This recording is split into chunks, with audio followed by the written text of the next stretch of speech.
Creed is, loosely off of Muhammad Ali, so we kind of kept that always in the genetic bank of like, you know, like how Adonis might fight a little bit like his dad, so there's a little bit of that, fun fan fiction, you know what I'm saying, in that. But then, Adonis when he was younger, we thought about Sweet Pea, and also Timothy Bradley. Those are two of the characters right around Creed 1. We kind of like, took, you know, little stylistic moves from. So that was interesting to kind of like play with as a core. But then we started to just, develop Adonis for Adonis, and we didn't really pull from anywhere. How would Adonis be fighting if he was a little bit insecure in places, but had a hell of a lot to prove? How many risks would he be willing to take in the ring? How many times would he be willing to get punched? How much damage is he willing to take, in order to deliver damage? Then that started to play into strategy and what kind of how that affected the choreo in a lot of different ways, depending on where he was in his life, how secure he was with his relationship with his, with his wife or with his mom and the people that he cared about in his life. So all those things played a fact in how he fought. For Damian Anderson in this one, we pulled a lot from, Bernard Hopkins. We pulled a lot from Joe Frazier. For him, more brawlers than boxers a little bit. But historically, when it pertains just to characters in boxing, those were kind of like the major ones from from this one. And obviously, we've worked with other real boxers, so they were, they were pulling from themselves. Well, starting with Tessa, she's been here from day one, every step of the way. So we've had so many conversations and moments where we talked about where we are personally in our lives, but then also where our characters are and where they would be at this point in the story. She brings a sense of care and comfort to me personally, and I think by way of the character is also supporting and being there for Adonis as well. Her being a very talented musician and artist, and how she's been dealing with her own illness and hearing disability, and being able to reinvent herself as time moves on, as things progress, and not losing herself in support in the journey of Adonis Creed. Was really important for us throughout this franchise, that Bianca was seen and heard and fully present in her own agency. That was really, really important for us to hold true to. I think Tessa brings a humanity to that and a nurturing nature to it that I think makes Adonis feel stronger, more powerful, because he has this support system that cares so much about him. And Bianca embodies just that. Amara represents, the next generation. This boxing's always been about fathers and sons, fathers and sons, fathers and sons. And, I wanted to explore what it was like for fathers and daughters. Apollo Creed was Muhammad Ali. Having a daughter, Layla Ali, pro boxer, wanting to see what that would look like, as far as where the franchise was going and what that felt like in the story, And that time really made me appreciate, maybe having a daughter one day, and so that kind of poured into the story and the emotion and the feeling. So having a young queen in Amara also teach Adonis things. Make him a better man, a better father, a better husband, was something that we wanted to show, that, yeah, that being a girl dad is cool. Astor Gates, incredible artist, activist, humanitarian, um, you know, created these paintings off of recycled fire hoses, firefighter hoses from the civil rights movement. And I thought that was a powerful statement, piece of art. It was incredible. And unpacking that, one of the motifs for Adonis Creed is the American flag, and I think it was at a time where, America was in turmoil, uh, from the top down. And that flag started to become the imagery of something else, and it meant something different to me. And it felt different, at that time, So I wanted to take something that was true to a character, and how do we reinvent it in a way to give some of that passion back to it? How do we restore that meaning back to this flag? And it's almost like we needed a reset. That's why my shorts are all white. I wanted a reset, the American flag to be reset. And then with the robe, I wanted to blend, you know what I'm saying? The American flag, African-American flag, Pan-African flag. I wanted to put them all together, and what that felt like. So it was inspired by the ropes. It was inspired by the hoses of the Astor Gates. Liz Wolfe, our incredible costume designer, we collaborated on it, and we came up with something that was very, very powerful, you have the American flag, in the front where you can see clearly, but it blends into red, black, and green as well on the back. So it's this, all one, we're all together, you know what I'm saying? So I thought that was, something very powerful and very on par with where Adonis was. So I feel like the Hispanic community is boxing, like legit, and we haven't seen, a character, representing, Mexico or any Latin, groups, Hispanic groups. Like we haven't seen that, at all. So I felt like it was just us, I don't know, being realistic, and and a lot of these rivals and these challenges and these famous boxers, like these rivalries exist. It's one of the most exciting fighters and fights that's happened in boxing history. So I wanted to kind of create that, in our franchise as well. So, Jose Benavidez, did a phenomenal job.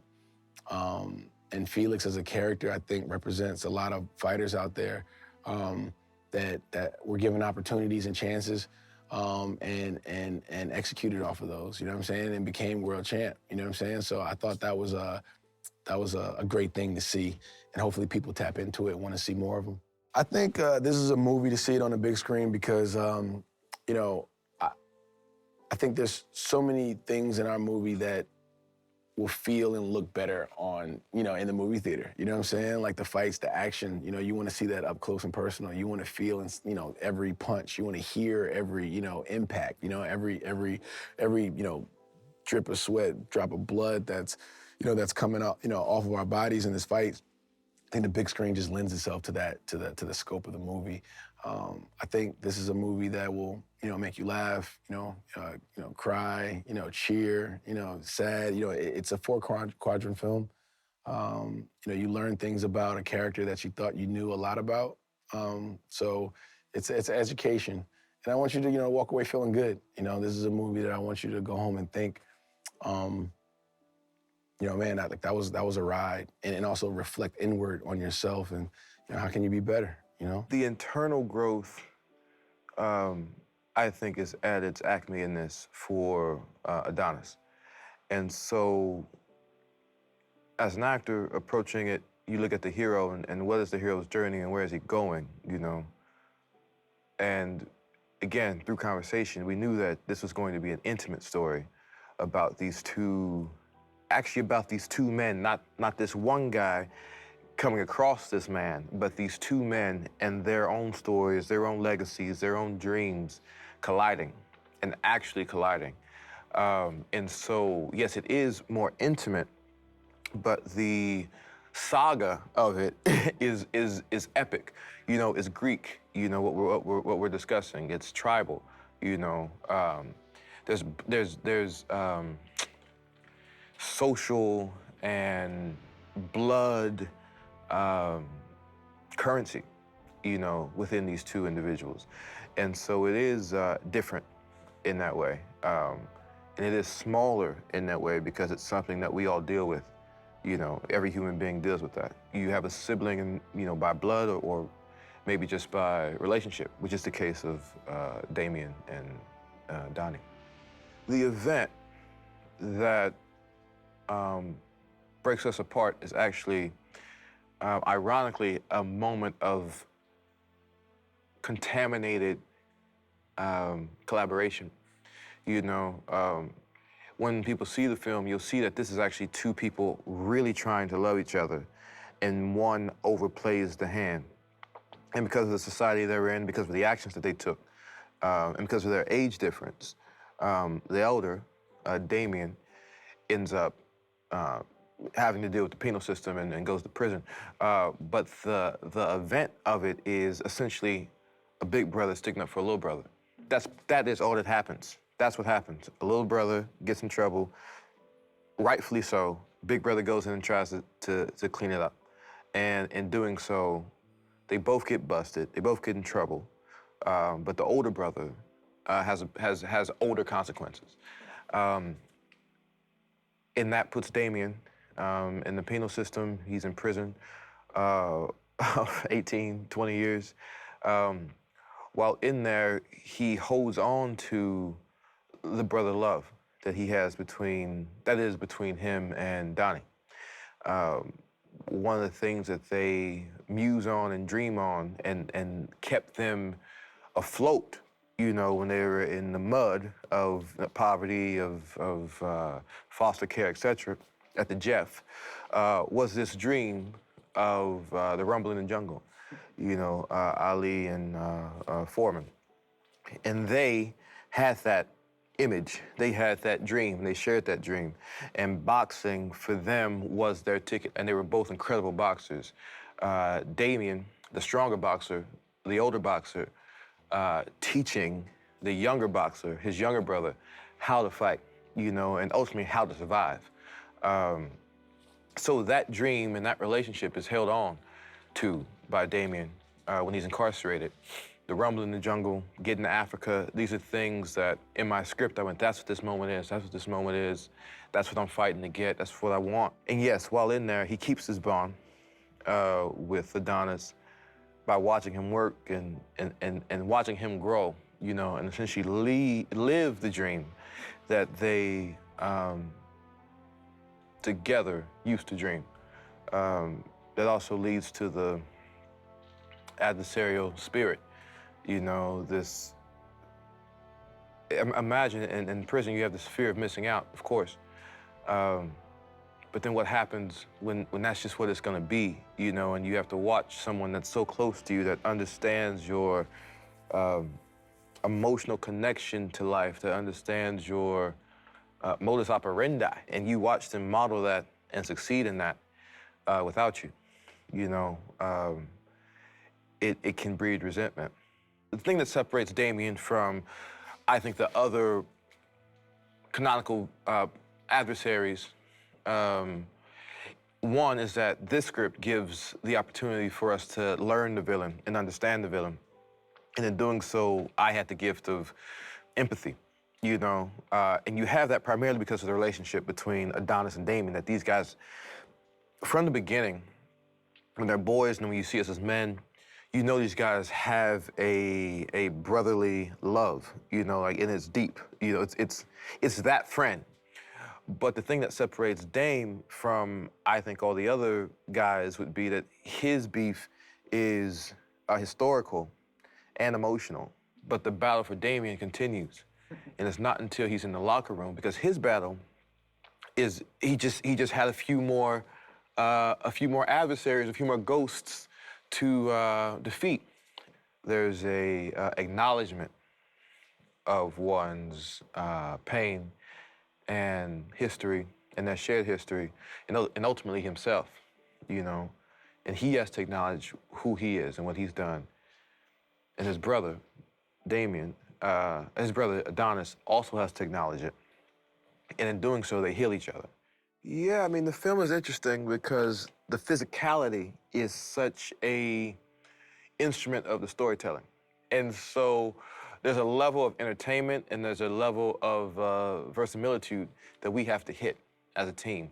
And I mean, there were literally chats where I went, okay, he'll be super skinny then. All these elements are being dropped in because of the physicality, you know what I mean? And so, I mean, we trained, you know, and it's specialized training. I think when you watch Dame, you go, yeah. So he's a fighter. I don't know what he does, but the way he walks and the way he talks and the way he looks at people, he's a fighter. That's just what he is. Archetypically, he's a warrior.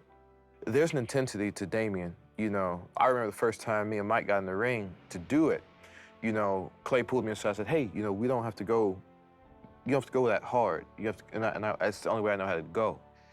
When you're going at that speed and you want to feel it, you know, you want to feel it, you know, and sometimes, I mean, me and Mike, we hauled off on each other. Like body shots, I mean, we didn't lift all those weights and doing themselves for nothing. I mean, your lungs burn like they've never burned before. You know, your legs hurt. You know, there's time, just this, I remember at a moment I was just like, this is just to stay in the position, the discipline to keep your legs plied in a certain way, to push off in the right way, like, to do that, there are times when my body was screaming, you know what I mean? And like, in ways you're not used to, you know? And in those moments, that's the beauty of acting. You know, you go, what would it cost to go through this? What are you trying to get to allow yourself to endure this, you know? If the answer is freedom, and if the answer is happiness, you know what I mean, that body will hold up. So around 9:30, we would get together and do just training, you know, lift weights, run, jump rope, work the bags, all of that. I started my first workout around 5 o'clock in the morning, up at 4:30, up at 4, dogs for an hour, you know, be the dog daddy. And then 5 o'clock, run, you know. No legs, no fight, you know. And again, I have no muscle memory. And also, I just loved it. You know what I mean? And so I got up and I ran. Ran 3 miles, you know, in the morning at pace. You know, like you're trying to exhaust it, you know what I mean? Or condition, you know. And so I would do that and then get to the gym, get to their gym, well, our gym, right? And train.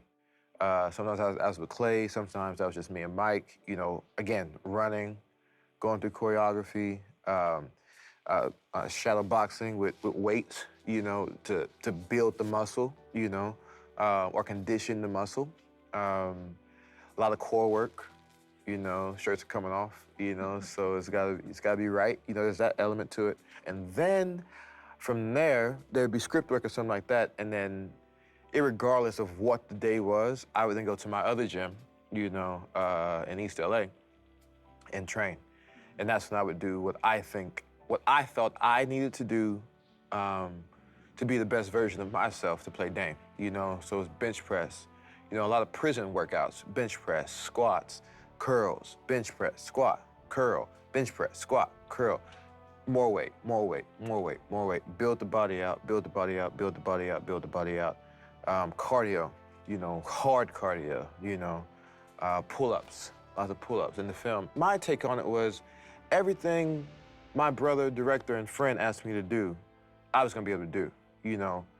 And I also had my own goals for what I wanted Dame to be.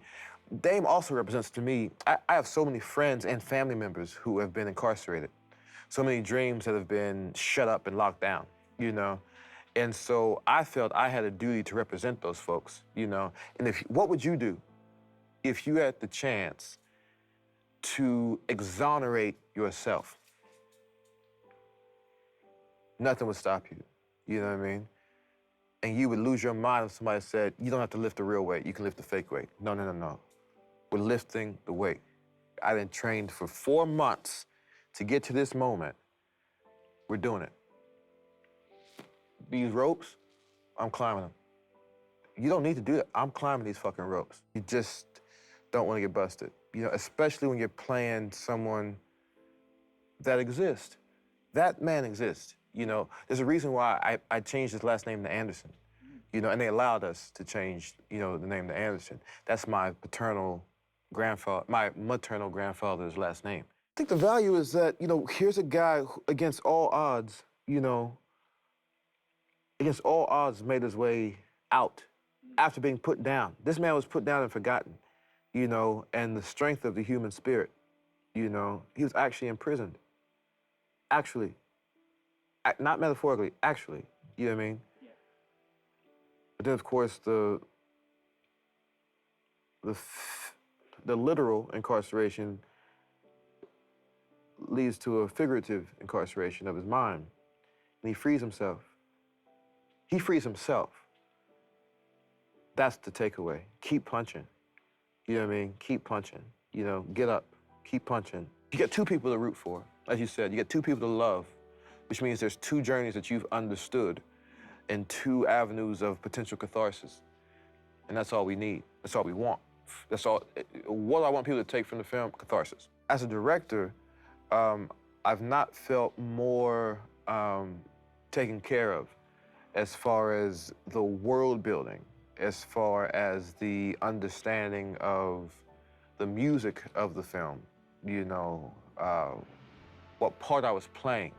It's never been so concrete in the best way, And so there's a certain amount of faith you have in your director, We worked in such a way where it was like, it's a real collaboration, I think the best director is it's very much like a big brother, or a good parent. They literally just let you run and put things in the way or move things out of the way to allow you to be you. And he just trusted so much, for whatever reason, that I was going to do the job, and I was the man for the job. And when you feel that trust, it makes you want to put out, more so than you would even for yourself, It's kind of weird to me how our chemistry works. We actually really like each other. You know what I mean? My tail starts wagging when I see him. I'm like, oh, what's up, man? How you doing? It's feel like boyhood friends. We could do we play boxers together, soldiers together, police officers. There's just a kindred spirit, which is so strange because we're so close in age, and so alpha in our own ways, and both young men yet, and so the merging of these kingdoms, the merging of this, it's a real collaboration, where 1 + 1 = 3, or 1 + 1 = Creed. I mean, Tessa is a generational talent, and working with her aura on screen and her aura in life, there is a great, again, collaboration. He's boxing with her, you know what I mean? And she's boxing with him, and he's taking hits and giving hits, and it's quite sophisticated, her level of communication. And then, Wood, love Wood. And it was fun to play with him because I so much admire him. He's an NYU graduate, I'm a Yale graduate. We share a master teacher in Ron Van Loo.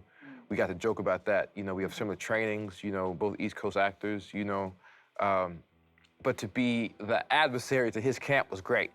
I've not played a character that was so communicative, with their body in that way, solely with their body, So the conversations that Mike and I were having, that Damien and Adonis were having in those moments, were life-changing for me as an actor, and healing for me as an actor and a person, and a black man. there's no other way to see this one. You know, the size of it, the intimacy of it, the sound of it, the emotion of it, it has to be seen in the cinemas. Um, I think it's so great. It was so great in its in the beginning process of it that, you know, we're doing certain shots on IMAX cameras with certain machines that just have not been done in cinemas. That they've not been shot before. You know, it has to be seen there for the full experience. For all the performance, for all the sweat, for all the tears, you have to see it in cinemas. And this is something you want to see with families. It's a family story. You know, Damien and Adonis are brothers, you know. Adonis and Bianca, you know, like they are a family. They have a child. They're building that. You know, it's something to see that will break your heart and bring us all together. I think, I mean, so many things appeal to me about playing Bianca. First and foremost, I think getting to collaborate again with all the fantastic folks that I get to in this, most especially Michael. Obviously, this go around, he's also my director and my co-star, and we've been, you know, such good friends throughout this journey, so getting to re-team with him. But I think the thing that interests me so much about Bianca, I guess, is sort of her heart, you know?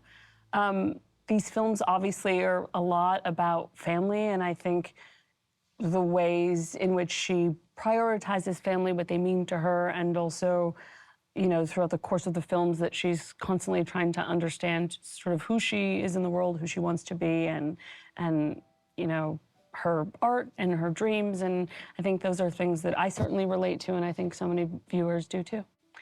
I think Creed 3 makes so much sense for him. First of all, I think him directing makes sense. He's been working arguably his whole life because he started as a child actor. And I think when you have the benefit of working with so many incredible people, you learn a lot. And so him getting to really, you know, use all of the knowledge that he's gained over the course of his career in the process of directing feels seamless and like it was eventual for him. But I think particularly on these films, because he knows the character so much and he knows the world so much. And, you know, for the third installment, I think you're always trying to figure out what can we do that's new inside of this story. And so having Mike also, you know, be at the helm, I think, is something that adds a freshness to the universe now. Truth is, when we make these movies, the folks that you're making them with for that amount of time, particularly for a director, you're on a film for a couple years, and those folks really become your family. And so I think he has the kind of spirit to bring a group of people together to make them feel seen and taken care of.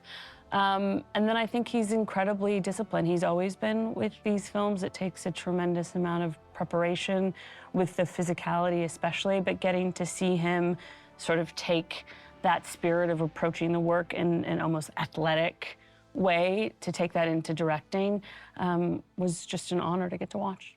I think what's been so tremendous about watching the relationship between Adonis and Bianca grow over the course of the 8 years we've been making these films is Mike and I, our relationship has grown and changed in the sense that I feel like when we first started making these movies, we look back at photographs and we, first of all, like, look so much younger, which I think is not just an aesthetic thing. I think it has to do with us, like, still not quite being formed in terms of the kind of artists that we necessarily wanted to be or what we wanted to do, not just in this industry, but like with the time that we have on this earth with our lives. And I think now we come into the film as Adonis and Bianca now with a family and careers behind us and ahead of us. And I think Mike and I as people have such a more founded sense of who we are and what we want to do, and to get to see that growth and also support each other throughout the 8 years, and that growth has been really such a gift. I think family means everything to Bianca. You know, a facet of her, I guess, character, and something that we haven't outright explored in the films, is she has a sort of fractured relationship with her family, and so I think the idea of chosen family is something that feels really important to her. And I think, you know, necessity is the mother of invention. When we don't have the benefit of having a close and stable relationship with our family, we invent families around us. And I think what's been so beautiful to see for Bianca is over the course of these films, her get to make her own family, which I think for a person that has a sort of splintered relationship with their family, that means so much. I think there's always sacrifices, but I also think that there's a kind of gift that your children hopefully give you, which is a newfound sense of purpose. So I think they illuminate your dreams and invigorate your dreams. And so for me, I don't think that Bianca has necessarily given up anything because of Amara. I think instead she's found new things that are imbued with a sense of importance when they weren't. I think your dreams, when they're just connected to you, sometimes can feel really shallow, and I think your dreams really deepen when they're not just for you, when they're for other folks, and especially for a person that you've made. So I think Amara is a real gift to her in that way. Well, you know, I think something that felt really important to me, while Bianca has progressive hearing loss, and we knew that, you know, there were facets of that I couldn't understand as someone that's hearing. I think what felt important to us is to not explore that through just me. It felt really important to actually have folks that are inside of the deaf community be a part of the experience of these films, and also to have that kind of vital representation, which we really get to have with Mila, who plays Amara, and getting to work with her just was so life-changing. I think we, as hearing folks, sometimes our point of view is really biased towards the hearing world. And, you know, one part of that is that there's not enough stories that are told that allow us to see outside of our own worldview and reality. And so I'm really inspired by this film, hopefully giving a window for a lot of folks that maybe hadn't considered what a deaf experience might be like, that they might do that through Mila and through the character of Amara. And so for me, it just felt really incredible to get to support that, and also just work with such an incredibly gifted young actor, which Mila is. There's you know, ASL is an incredibly expressive, beautiful language. There's all sorts of subtleties that I've, in learning it, found so inspiring just as a performer, like the idea, for example, that, you know, you can control volume with sort of where your hands are placed, and also just how expressive that you get to be inside of that language. And I think also sometimes one impediment to us learning a new language or a new skill, particularly as adults, is this idea that you don't want to be bad at something. You know, it can feel very vulnerable to not be good at something. And so I think for Mike and I, and for all of us, the crew is also learning ASL. I think the humbling experience of not needing to be perfect, but just trying, you know, that's all you can do. And hopefully, I think through the film, maybe there will be a spark of curiosity in the audience to also try and learn the language, because it's a beautiful, beautiful language. I think in performance, something that really helps you kind of be as bold and brave, and I know this is certainly true with acting, and I'm sure it's true with boxing too, which is just to have everything sort of clear so you can really focus on what's in front of you. And I think particularly in the case of Adonis fighting Damien, literally what's troubling him is what's in front of him, is his opponent. And so I think Bianca helps to remind him. And that's the thing that I've always found really aspirational about their love, is I think they're constantly pushing each other to be the best versions of themselves. Yeah, I mean, Adonis and Damien have a real past, and they grew up as children together, and children that were in a really tough environment. I think they were a sense of safety and a sense of comfort to each other. And even though they have been estranged for many years, and there's a lot of water under their bridge, so to speak, I think there's still a real connection between them, that by the end of the film, I think you get to see what the opportunity might be, that maybe there is a chance for a real reconciliation. I think by the end of the film, there's at least the hope that maybe these two men can be that. And certainly between Michael and Jonathan, I saw a lot of that. It was definitely a bromance. And it is really kind of like a a ballet in a way. It is, you get to see the expressiveness of the boxer. And so to that end, I think as an actor, there's a real challenge with figuring out, not just like learning the choreography, yes, but figuring out the style, how to express the style and the history of the man or the person inside of their boxing style. And so it was really a gift to get to see Jonathan do that, and of course to get to see Mike get back into the ring. It's so fun to get to watch the guys also with these real boxers and get to see them figure out how to really figure out that physicality. I think I'm so proud of any scene that Mila's in. I just feel I'm so proud of her. I'm so honored to get to have worked alongside her, and I'm so excited for audiences to get to meet her and her character, Amara. So those are really my proudest moments.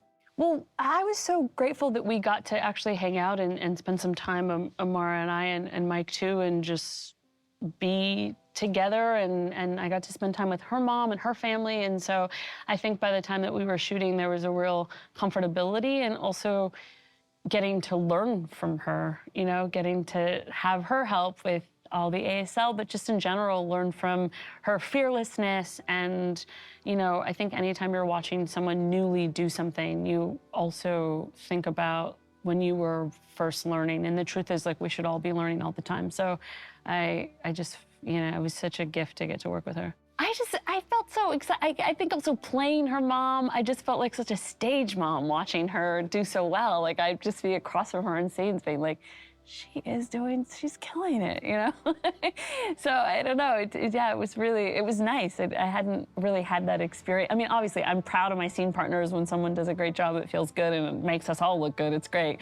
But I think something about playing her mom and just feeling this sense of real maternal pride for her always. I think there's so many things that make this next chapter unique. I think first and foremost, Mike directing is a tremendous thing in the context of our films.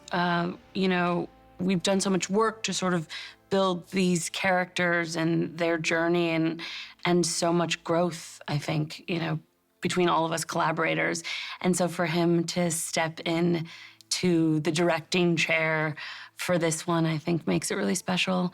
And then, you know, I think what makes these films, inside of obviously the boxing, I think what makes these films so special is the relationships. And to see the relationship between Adonis and his daughter, Amara, to see their relationship grow, I think that also makes this film special, is that you sort of introduce a new relationship that becomes the centerpiece. And then, of course, the relationship between Jonathan Majors, his character, and Mike's character, I think that adds a kind of richness, that all of the fights are complicated by something that is really personal. And I think that when these films really sing, it's when it's about the relationships. I think really centrally, I think the thing for Adonis has always been struggling with what his legacy is, what his purpose is.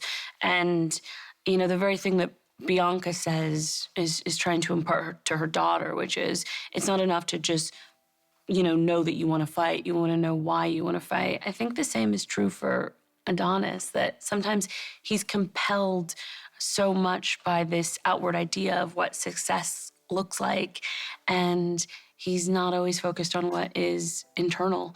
And I think that's something that makes the character really relatable. I think it's something that can happen to all of us sometimes. I think sometimes there's this idea of you get to a certain place in your career, you get to a certain place in your financial mobility, that means that you're happy. And that's not always true. I think the things that really make us fundamentally happy are our connections with the people that we're around. And I think that's something that you get to see them understand in new ways in the context of this film. What I love about the way that these films speak to the importance of family is that it's not just the family that we're born into, it's our chosen family, it's the family that we have in the folks that mentor us, in the folks that we mentor, in our relationships inside our community, inside of our teams, that the idea of family is really different for every single person. And that's something that I think is really important about these films. And in some cases, that's your family by blood. And for many people, Family comes in all sorts of different, chosen, beautiful ways, and I love that our films speak to that when it talks about family. I think that you get to see that with them, that they're, particularly for Adonis, there's this real inability to really open up and talk very candidly about what's happening with him internally. And I think what I like about the journey of our film is that you get to see that, like, no matter how hard the conversation can be sometimes to begin to tell someone your truth, that it's always better when you do. You know, it just is. Whatever happens, it's just better when you do. And that there's no real healing without being able to do that, to take that first hard step. And once you do, it's usually, I don't know, I found at least, not as hard as you think it was going to be. You know, just as much as Adonis is sort of harboring this secret about his past and a friend that comes back into his life, Bianca also hasn't been honest with him entirely about how hard it's been to not be on stage and perform, and what that's done to her sense of self, or the struggles inside of motherhood and trying to figure out, you know, what your life is, besides that, which many women struggle with, I think. So I think once they begin to talk, you can see that that's what I love about them, that they feel aspirational in this sense that, like, they're not perfect. They're, like, perfectly imperfect, but they're trying, you know. I think what felt exciting for me in this one is that she also gets to have, you know, her own areas that she's struggling with. I think that's something that's always felt important in the characters' conversations that Ryan Coogler and I had in the beginning. Sometimes there's this tendency that the female character is sort of like the rock or the voice of reason, and while that's probably definitely true a lot, well, women can do that very well and tend to. I also think in the context of storytelling, sometimes it doesn't allow us to also have our own humanity, to also be the person that needs somebody else to help them see. Because we know that we all do sometimes, you know, that we're not these, like, perfect pillars of wisdom, of sage wisdom. We have our own internal struggles. Damien is an old friend and someone that used to be in like foster care with Adonis, and you know, I think they used to be very, very close. Damien is also, you know, a force in Adonis's life that I think got him very interested in boxing and active in that space. And they shared this, you know, really intense time together, and then their lives went in very different directions. And I think because of that, Damien is someone for whom Adonis holds a tremendous amount of guilt and some regret that I don't think he's processed, and that he hasn't needed to, because Damien's been away and, you know, in prison, and now he comes back. And I think all of those emotions and feelings and thoughts that have been unprocessed come back to the surface and really create sort of the crux of the conflict in this third installment. Yeah, it's been tremendous to get to work with Mike as a director.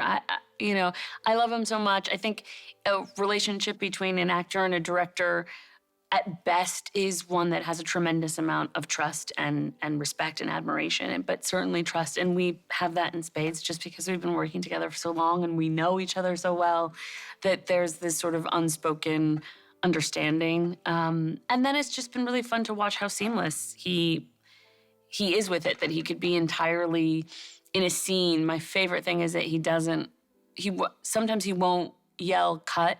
He'll just, like, very slyly do this, like, while he's kind of still acting. And it took me a while to notice that he was doing it. And then I caught it and I was like, that is very smooth. That is very smooth. When we're opposite each other in the scene, he's entirely Adonis and playing the scene. And then he comes out of it and assesses what he needs to assess in terms of, you know, all of the rest of the elements. But when we're playing together, he's my acting partner. And that, to be able to shift between those two things with such dexterity is really just such a talent and a gift. And I sort of suspected it would be that way, but I'm hugely proud of him.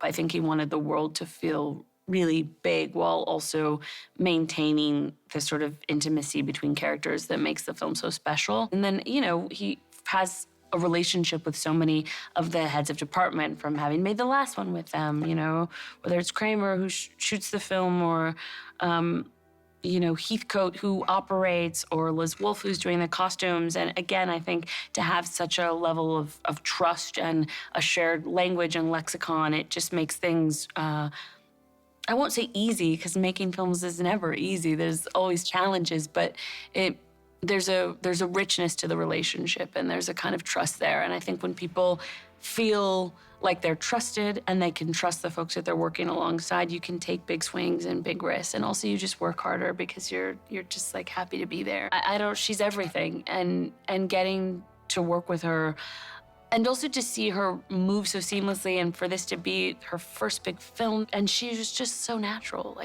so natural and also so serious, her work ethic, just the way that she took to boxing. And she gets this idea of the sort of the sort of force that you need, but also that you have to stay loose and relaxed. She's so incredibly special and gifted, and I can't wait to see, what else she will do. Yeah, Jeremy has been such a gift. I was a fan of him from afar before making this film, and when I knew that he was going to come and work with us on it, I felt so incredibly lucky to have him, and he's worked so tremendously hard on this, like above and beyond. He cares so passionately. He's also so poetic and imaginative and fun and tough, really wants us to get it right. I think, what you don't want is someone who goes easy on you too much. I think he both made us feel so comfortable and safe, and I'm, really excited to be a part of getting to see it on screen more. And not for nothing, I don't think there's been a lot of depictions of ASL, by Black folks on screen. I think there's still a lot of invisibility in that space, in a space inside of a community that already there has not been enough visibility. And so that has been just incredible to look around at all the folks that are helping us and working with us and to see, representation that there hasn't been, and to know what that might mean to a lot of folks has been really heartening and humbling, I think, for us all. I feel like I have had the real honor and privilege to get to know folks inside of that community through this film and certainly this installment of it. I can speak broadly, though, about what representation means to me, which is that, I feel, I don't know what it is, but I think being able to look at an image, a reflection of you on screen is powerful. I don't know why we care about it as humans, but it just is. And I think, particularly being of color, I know that you're tasked so often, or at least certainly during my childhood, I was I could relate to all kinds of protagonists. I didn't have to see someone that looked like me. But the moments when I could see an image that felt like a reflection of me, it just hit different. I don't know why, it just does. It's affirming. He's so spontaneous and free, and in this part, explosive and interesting and charming and all those things. And so the moments that we got to play together was really a gift. And then just to see him, really take it on, I think, particularly for Mike and for Jonathan, for any of the boxers in this, is such a physical undertaking. And on this film, we front-loaded all of the boxing stuff. So it means that the guys were shooting for about, I think, 3 weeks, almost a month of just all the fights. So the amount of stamina and fortitude that it took to go through that is incredible. And to see Jonathan do that with, really with such grace and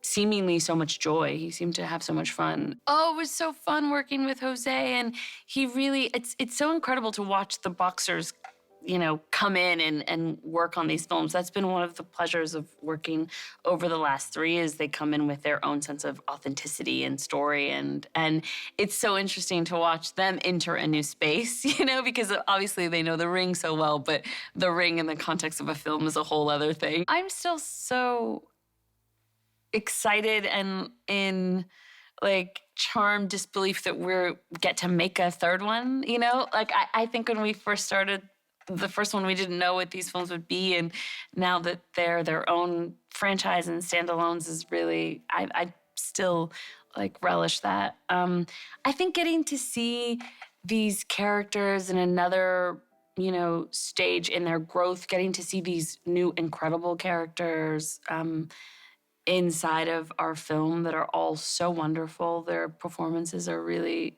just all so incredible and exciting. I think that that's something to look forward to.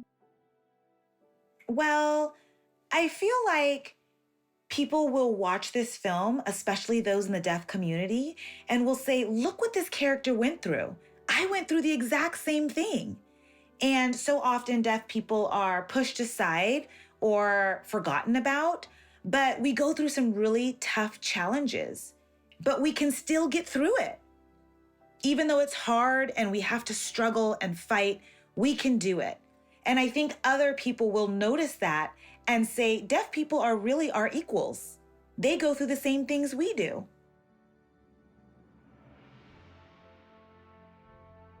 Well, when my mom first told me that I got the role, I was completely shocked. I was like, wait a minute, this is such a big movie. And I was really happy and shocked and excited all at the same time. So I thought, wow, what a great opportunity to have. I knew this film would be a lot of fun to be a part of. And I was just jumping up and down, literally so excited, so hyper all through the night. I couldn't even sleep. I was so excited. And I wasn't able to calm down until a little bit later.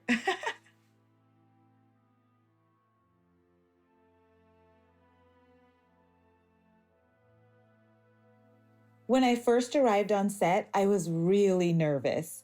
It wasn't like I came in and thought, okay, I got this. It was my first time being part of a film. So I didn't know what to do. But Mike came over, made me feel really comfortable. And I was like, okay, I think I got this. And he says, you're okay. You can do this. You got this. I was able to feel more comfortable after that. Well, how I feel about that is I felt like, yes, people can see those in the Black community, those in the deaf community, they can see that we can do it just like any other community can. And especially the deaf can see that as well. Usually in movies, hearing people are cast, right? It's a hearing person who learns ASL and then they act like a deaf person. But in this movie, it's an actual deaf person being cast as a deaf person. And so I feel really proud to be a part of that. And I think other people in the deaf community and in the deaf Black community will feel proud as well. Well, with Mike, before I met him, I thought that he was kind of a tough guy. But then when I met him, he's so genuinely sweet and nice, very, very helpful, and just really caring as an individual, always asking me if I'm okay, if everything's all right. He just showed a lot of love toward me, and that made me feel really good on set. Having him as a director was nice. He always checked in to make me feel comfortable. I feel this film is really important because it's about family. You have Mike, who plays Adonis, and Tessa, who plays Bianca, and they're both hearing parents, but they happen to have a daughter, Amara, who's deaf. And they are willing to learn American Sign Language just for her, just for Amara. That is so important, that parents care enough to learn that language for her. And I think it will teach other hearing parents who have deaf children that they should do the same. To really show love to your deaf children is to learn the language for them. That helps the children to feel loved. And I think a lot of people will feel inspired and happy about that part of this film. It will show people that it's so important to be loving. And it shows the deaf experience and what we go through so that people really can understand our culture better. Specifically for Amara, I think that she really feels worried about her dad. She cares about him so much and she wants him to be okay. She doesn't want him to be hurt or in pain. And when he fights Damien, who appears really mean in the film, she gets anxious for her dad. Of course, Adonis has to go through that, but Amara really worries about him because of her love for her dad. And she looks up to him. So of course, she doesn't want anything bad to happen to him because she cares about him so much. She is very, very kind and affectionate. I feel like she's my grandma, always hugging me and saying, I love you. Very loving and just really nice and kind as a person, very gentle. And like I said, I feel like we're family. I feel like she's really my grandma. Jeremy is one of my favorite people in the world. He is so outgoing and down to earth and really nice and kind. He was also very, very helpful with the crew on set. He made sure that people were learning American Sign Language, which made it easier for me to be able to communicate with the cast and crew and understand what was going on and not feel lost just with the interpreters or with everything happening around me. But having Jeremy there really made me feel comfortable and fit right in. Something that I will remember forever is one of the last scenes in the movie that I did with Mike. He was dressed in a frog outfit. He was dressed in I'll just remember this forever, but Mike was dressed in a frog costume and they had the frog eyes at the very top of his head. That made me laugh. And I remember it just being a really fun take. We were able to be playful. We were in the pool for that scene. And I just felt like, we had a lot of fun and we were able to have a make-believe ice cream party. And it was just a nice bonding, fun moment. I think that audiences will watch this film and can see deaf people, real deaf people represented on the screen. And it's going to inspire so many other people, a lot of deaf people, Black girls, other Black communities, deaf Black girls, so many various communities out there are going to watch this film and say, wow, everyone can do it. We can get through it and be successful. And I think that's what people will take away. Yeah, the costumes were something I just loved. I was like, wow, this is my dream. It's here. I get to see all these clothes and pick out different clothes that I want to wear. Really cute clothes. I love to dress up. So I had a lot of fun with that. And working with Anne, teaching me how to box and the different strategies was really nice. There were some things that I didn't know that she taught me and allowed me to still have fun while I was learning and be engaged.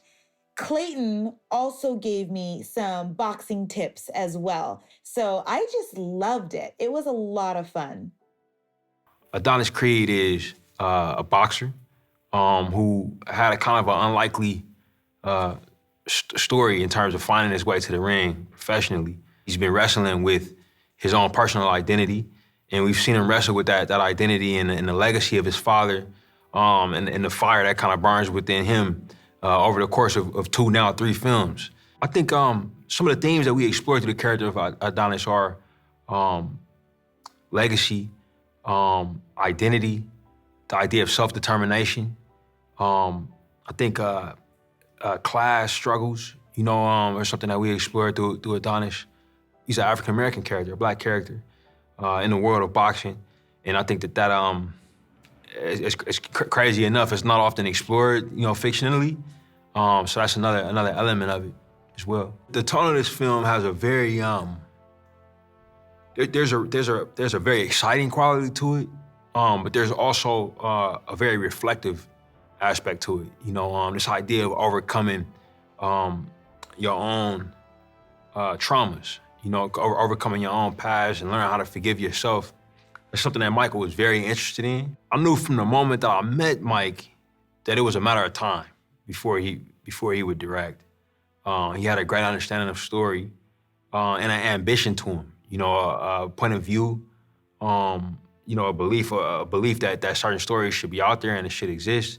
So I was definitely encouraging him to go for it. So Damian Anderson, played brilliantly by Jonathan Majors, is a friend of Adonis from his life before he was adopted. And I think that's the best way to describe him. He's a little older than Adonis. He was kind of his mentor, kind of a big brother to him. And something happened, and it caused him to go in different directions. So he's coming back, and he's very much a character who brings Adonis's past back with him, and represents a type of reckoning and reflection, that Adonis is kind of forced to go through. It's actually interesting, because their fight styles actually have a lot of similarities, and through the film you learn that Damian was in many ways Adonis's first teacher, when it comes to fighting.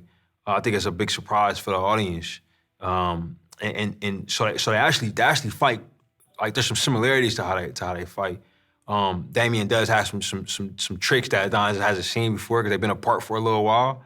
And more than the styles of boxing in the ring, Damian is a character who's very crafty, who's constantly studying, who's constantly trying to suss out the other character's weaknesses and is not afraid to exploit them. They know what gets to you, they know how to push your buttons. And Damian represents all of that for Adonis.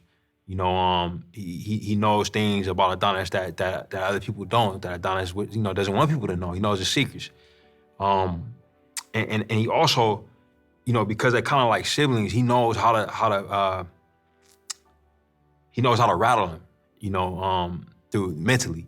And I think that so much of boxing, so much of any high level performance like this, high level sport is mostly mental. So he knows how to play mind games with him. What Jonathan brings to the character is a warmth, and an emotion and an emotional connection, and really like a reality to him. This film is also dealing with incarceration, and what that means, what that does to relationships, what that does to a person, what that does to a community, and I think it's handled quite well, and Jonathan's performance is a big part of that. One of the most exciting things about Creed 3 is the character of Mara. She was introduced in Stephen Cable's Creed 2, towards in the second half of the film, and audiences I think really connected with the journey that the characters of Adonis and Bianca went on, and just the anticipation of becoming parents, and it was very important to me in the first Creed to have certain elements of deaf culture, in the film, and bringing Amara to life in the film as the young deaf actress, Mila Davis Kent, who does a beautiful job, representing that character, and I think audiences are really gonna fall in love with her. I think what we can look forward to from Mike in this film is a really soulful performance as an actor, and I think a really unique vision as a director. Some of his choices, specifically through the performances of his co-stars and through the visuals, I think are just really brilliant, and I can't wait for folks to see it, specifically on that big screen. Some of that IMAX photography is just gorgeous. So Creed 3 picks up, I want to say 3 or 4 years in the future from the last story. But when we find Adonis, he's a father, He's a businessman. He is a devoted husband to a working wife. He's all these things that we haven't seen him in the last couple movies. You know, he's completed his journey. He's sort of made it to the top of the mountain, and he's looking for the next challenge. But you know, it's not always that simple for him. And so the fun for our part was, where's that next threat coming from? And typically in those situations, they kind of come from your past. What I think endears him to audiences is, at his core, he's a guy who is passionate. You know, you haven't seen Creed 1. This is a guy who had a career that he worked hard for in finance, and it just didn't fulfill him. And he, I think what made him relatable as a character is he had the guts to say, I want to chase my dream, no matter what that means. And I think that at his core, that is Adonis as a character. He's the guy who, we all have a passion inside of us, something that we wanted to do, something that drove us, something that was a dream of ours. Adonis is the guy whose dream just will not be deferred. And I think that that is him as a character. What he brings to this role is work ethic. And I think something that my brother saw in him when we sort of crafted the story, for one, is that Mike has this innate ability to make you empathize with him, even if you don't know him. I think on camera, he has a face where when Mike cries, I cry. Even if it just completely makes no sense, he just has an innocence that he's able to convey, a vulnerability that he's able to convey on top of these other aspects. And I think when you couple that work ethic with that innate ability and his talent that he's spent his whole life mastering, it makes him a phenomenal performer. And he stepped into the role of director on this film, and it was seamless. You know what I mean? This is a guy who can learn choreography, step in the ring with anybody, still act, still check the monitor and say what needs to be fixed, and keep his cool. Majors is the kind of guy I described. When I first got to meet him, he's just like carved out of granite. You know what I mean? He's a granite person. Like, he's focused, not just physically, he's spiritually focused. He's kind of always got his eye on the ball. And thankfully, when I got to meet him, he had already done all this work on his character before. He works inside out. So, people will come and be impressed by the physical, things that he brought to the role, but he's very much a performer who knows that the physical is a manifestation of the internal. What's interesting about these two characters is their fighting styles tell the story about sort of their lives and how they came to learn how to defend themselves. Adonis has a style that is self-taught a lot, but he also has a style that he picked up from Front Street Gym in Philly. Philly has a very specific fighting style. And Adonis has this, they both have this sort of street fighting background, but how they grow and learn to communicate is very indicative of their journeys through life. Damien, on the other hand, would have learned how to fight, very early on in Golden Gloves, but he unfortunately had to spend a big portion of his life in prison. And so what you see when he comes out is he has a fighting style that is inspired by, elements of, the 52 Blocks, which is a prison martial art. So all these sort of things play into not just their rivalry, but it's sort of a storytelling device for how they got to where they are. And we realize that people who have that innate drive to become successful typically are driven by, an internal flaw, an internal inadequacy that kind of never really goes away. And what makes Adonis unique is he has this backstory that we hadn't really unpacked yet. He was a kid who came essentially from a juvenile hall, and we felt that connecting that deep event with Adonis and to his present day thematically could be a really good character journey for him. So from there, we constructed the story. We decided how the different characters that Adonis interacts with could highlight those changes in him. And then from there, we built an antagonist that could just once and for all throw a rock at all of his relationships. Mila Davis Kent plays Amara, who's Adonis's daughter. And she is the most fun you'll ever get to see on film. So she exists in this very vulnerable part of Adonis in this story where he sees himself in her for the first time, and he has, in a way he hasn't had to see. She inherits a lot of energy from him. She's precocious just like he was. She's daring just like he was, and she's rambunctious kind of like he was.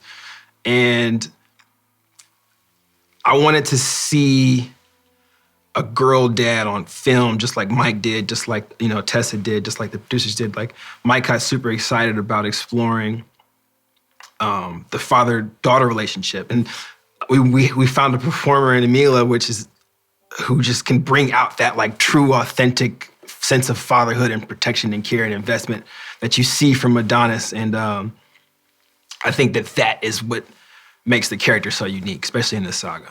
Tessa Thompson, who plays Bianca, is the ultimate foil for Adonis, which is what I love about her.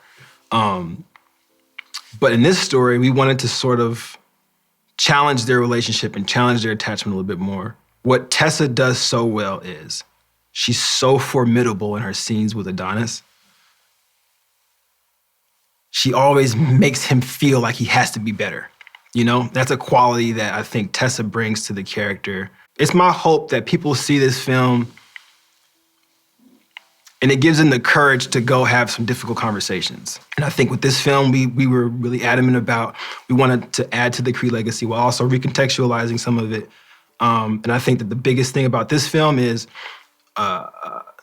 learning how to appreciate the life you've earned is a big theme for Adonis. But also accepting yourself is a big thing. You know, and accepting yourself is a big step if you want other people to believe in you and have faith in you and connect with you. Accepting yourself is a big step in that process. I think that that's what this film is all about. Something about being part of the Creed family, the Creed legacy, is pretty amazing. And I'm really excited that Michael B. Jordan is directing this.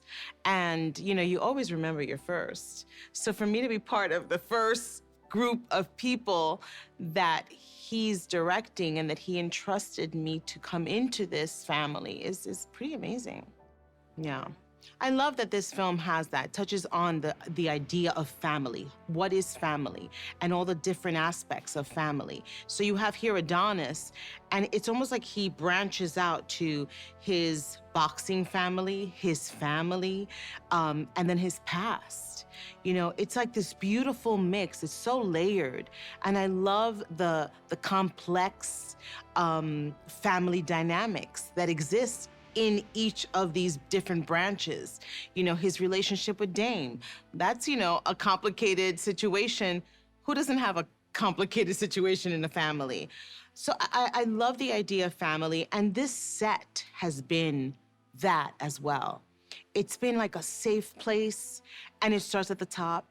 You know, so I give kudos to Michael B. Jordan for that, because he really set up this beautiful place. Michael B. Jordan as a director is generous. Because he's an actor, he also knows how to get the best out of his actors.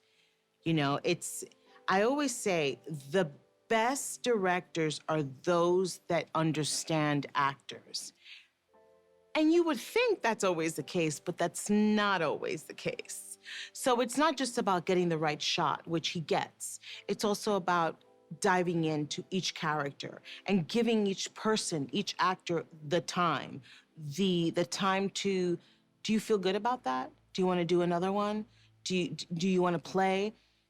So I've loved not only acting alongside him, but also having him direct me. Michael B. Jordan is choosing to tell this story through the eyes of his daughter, right, in the script. There are beautiful moments where I could really see how he is letting the audience in her world. She can't hear. So we go there with her. He's doing these beautiful things at times where you just go, oh my goodness, how special, right? To see the world and to feel the world through this little girl's eyes, through her feelings. I think that's just brilliant. When I read the script, I knew it was a good script because I couldn't put it down. That's not always the case as an actor. There was something about the pace of it that drew me in. There was something about the honesty of these characters, how they were flawed, but yet you were rooting for them. You're rooting for everyone. You're even rooting for Dame.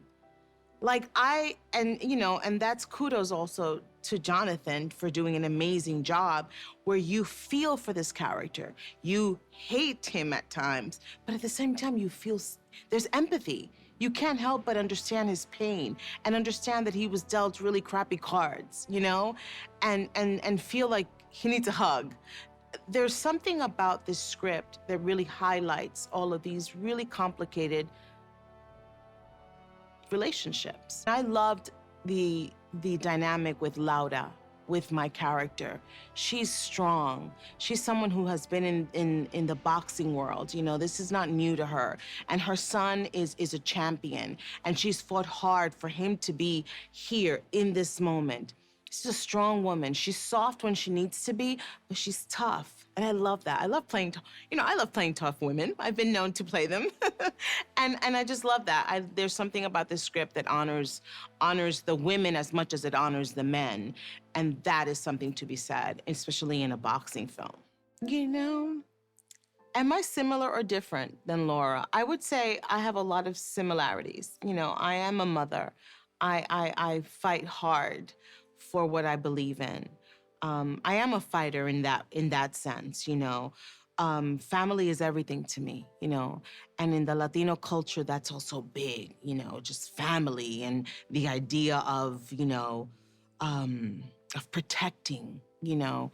So, and there's also a part of me that understands her hustle, you know, understands that hustle of, no, it's about leveling up. You know, there's a point there was a point in my career where I was like, no more little roles, no more, you know, no more not getting paid right, leveling up. So I understand that. I understand that passion, that desire to move ahead and to be like, no, it's time. And I think this woman, Laura, is full of that. It's like, it's our time.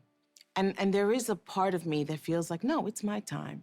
So I've been able to tap into that with her really, really well. I think life and art really kind of, for me, always seem to kind of come together somehow. I think the fight sequences, you know, the fight scenes have been really challenging. And I'm so amazed at how it all comes together. 4 weeks for one particular fight, right? For whatever couple of minutes in a movie is a long time. But it's a long time because there's so much coverage. There's so much happening. You know, it's not only the fighters, it's the corner, it's the family, it's us. So, but it was really wonderful to watch both Michael and Jonathan really get into their characters. Scary even at times. You forgot that you were watching two actors. I think I'm gonna take away from this film being part of a legacy, you know, being part of something super, super cool. You know, it's a legacy. I love that. I love that I'm part of that. And that I'm also representing, you know, the Latino component to it. And I love that, you know. I love in a time where we're asking for representation, because representation does matter. You have this beautiful film that comes in, and it's showing us all in such a genuine, beautiful way, you know. I'm gonna take away the fact that I'm part of a legacy for sure. And like Wood said, he said, well, you're stuck with me. You're stuck with me forever. And I said, well, I got news for all of you. I'm not going anywhere. We're stuck together. I think this is going to be a really special Creed, first of all, not just because of all the things we've already discussed, but it's also because Michael B. Jordan is directing. He knows this world. He's invested in this world. And there's something very special when those things come into play. I hope the audience not only are entertained, but are moved. There's so many beautiful moments in this film where it's not just about the boxing world. That's all great and it's exciting and it'll get you going, the adrenaline rush. But there's also so many beautiful relationships that are showcased, that are shown, that are really stellar. I've known him since he was a teenager, and to see him directing is just phenomenal.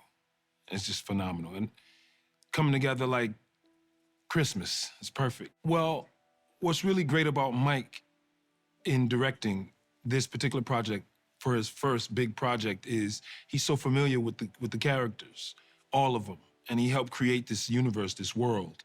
And so he has a lot of good ideas, a lot of strong ideas as an actor and as a director. He's skilled as a director to me because he's patient and he has a good filter.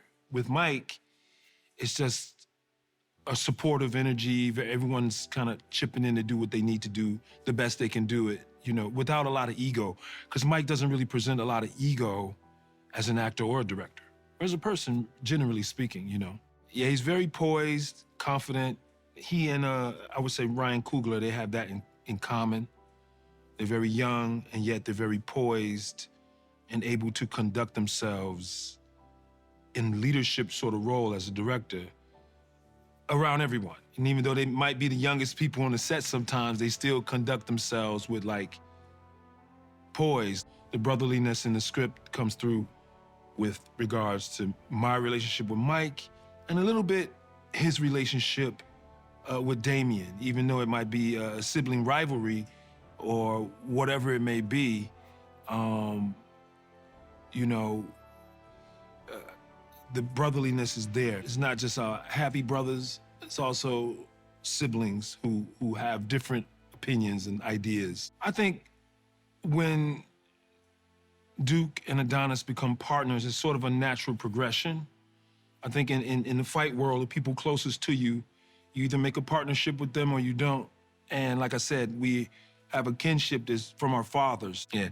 Well, I'm a fan. I like Jonathan Majors a lot. He's, I call him like a young gun, you know, like, and I like his energy. I like his commitment to the art form, acting art form. And then we share some ties. Young guy from, you know, who's got a really great, I would say, artistic imagination.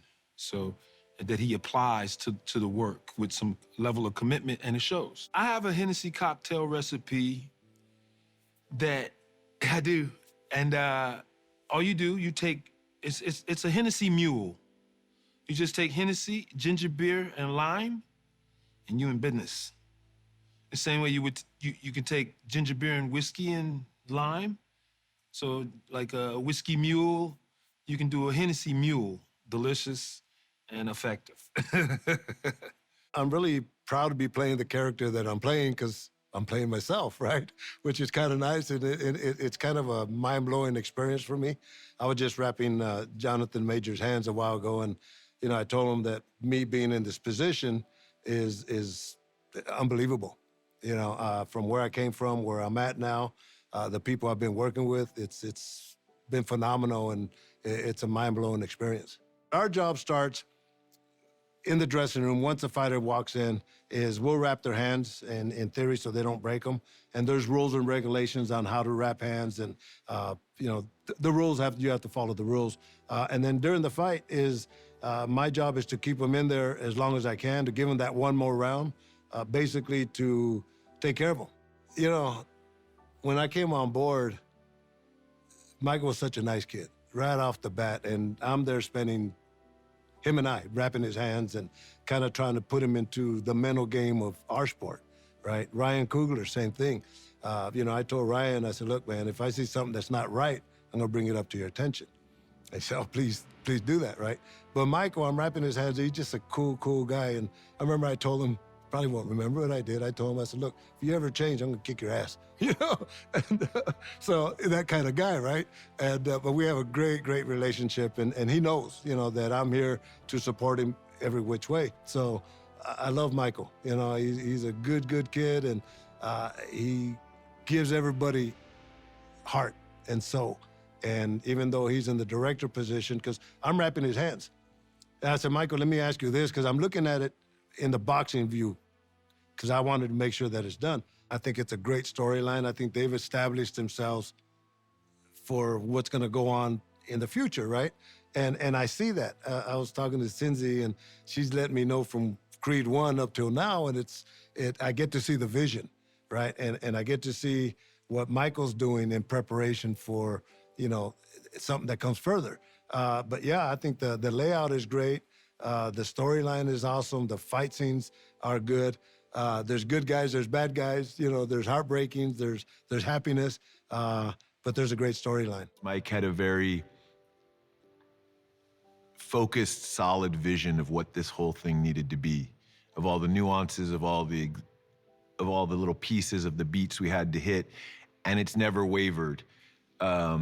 It's gone around in circles as it does, and it's come back, but we really gelled. I'm from Los Angeles. I love Los Angeles. I know Los Angeles like the back of my hand. And we went on some early, just him and I, some scouting, and really had the chance to talk and script beats and story beats and visually how those could come together, you know what I mean, to really tell the story of this kid's rise, both as a man and socioeconomically and all these different things. So it was highly collaborative, and he's very receptive and open, and but also I really appreciated, and I still appreciate, his focus on what it needs to be. So he allowed me to do my thing, and I tried to stay within his tunnel, and I think it's worked out pretty well. We scouted Dodger Stadium, and we saw the tunnels, and we saw the locker rooms and some of that, where it would be, where we could exhibit small bits of branding, and we could get that sort of isolation of coming to and from, you know, the locker room to the ring, which is such a big moment, especially in this. My goal was that the ring would feel like almost like a theater piece or a film noir piece, which this movie's touched on a bunch, where it's just this sort of vignetted, white glowing ring. Our biggest challenge was honoring all the other films with certain houses, honoring Los Angeles and making it feel like Los Angeles without cheaping out or just letting it go. I started scouting really early, and I came out here and we really hit the pavement, as they say, and tried to find things that were unique out here and that represented Los Angeles. The thing is, how do you quickly show all of this stuff that shows a kid who was in a boys' home and socioeconomically not doing very well, like had a very rough childhood, to all of a sudden being put in Bel Air with sort of everything at his fingertips. So it was really fun. One of the beauties of projects like this in general are they seem insurmountable and unobtainable and unable to do it justice. And through Mike and through Kramer and through a lot of the crew and stuff, we've somehow exceeded my expectations. This is a movie that is so large, but also so small in what it is, because it's such a personal exploration that's also left with, what I mean by large is this IMAX and this insane fights, you know, and then all the inter-turmoil. It just deals with a lot of what's gone on now without anything other than self-exploration. It's about finding yourself and becoming okay with yourself and almost a better person, father, husband. I met Michael B. Jordan early on in the development process of Creed 3. I knew he was obviously going to star, and it was really exciting that Michael was going to direct this one. And Michael had really ambitious goals from the beginning. I think that he's a huge anime fan. He's a real cinephile, and he really wanted to try and push the kind of story that you can tell within this franchise. Obviously, it's going to be a huge boxing movie. It's going to be really inspirational. But he also, from the beginning, was talking about trying to bring in these elements of like noir and thriller and a bit of anime into it that was going to make it feel really distinct in his own. So that was really exciting to try and figure out how far you could push the boundaries of what a Creed movie was. So the story of Creed 3 is we pick up with Adonis after he has decided to retire from boxing. And he is at the pinnacle of his career. He is at the pinnacle of his marriage and his professional life. And he is trying to figure out what that means and what his responsibilities are moving forward.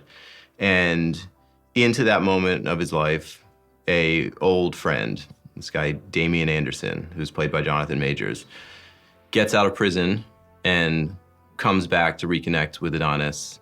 And Damian's return brings up a lot of old baggage from these two fighters' life, and that Damian had been a fighter himself and had, in a lot of ways, unlocked that sport for Adonis. And now Damian is ready to reclaim some of the aspects of his career that he thinks have been stolen from him. And it becomes a very complicated story about what Adonis's responsibility towards helping Damian is, towards achieving his goals, and what Damian's ultimate motivations are, whether they're actually to fulfill something for himself or to take some vengeance against Adonis for things that he thinks he's responsible for. And it leads to, you know, a really dramatic, compelling final fight that's, I think, is unlike anything in any other Creed films. So Adonis in Creed 3 has really had a very large transformation in his life. That when we met Adonis in Creed 1, he was very much a kid still. He was a young man who was really trying to figure out who he was. You know, his father died in a boxing ring and was not there to raise him, and that has affected every aspect of his life. So in Creed 3, we really tried to focus on what it meant for Adonis to be a father and how that impacted his decisions to leave boxing. So at the beginning of Creed 3, Adonis retires, really with the intention of trying to be part of a family and be a father in the way that his father was never able to be for him. What we wanted to do with creating this character in Damian was to put Adonis in the ring with the most personal opponent that he could possibly face. And that was, you know, what would be like fighting his brother. And so in creating Dame, we wanted it to feel like Adonis was being forced to fight his family and the people that knew him the most and knew the things about him that he hated the most. Jonathan Majors brought so much to this role, and his performance in Damian, I don't think anyone else could have touched.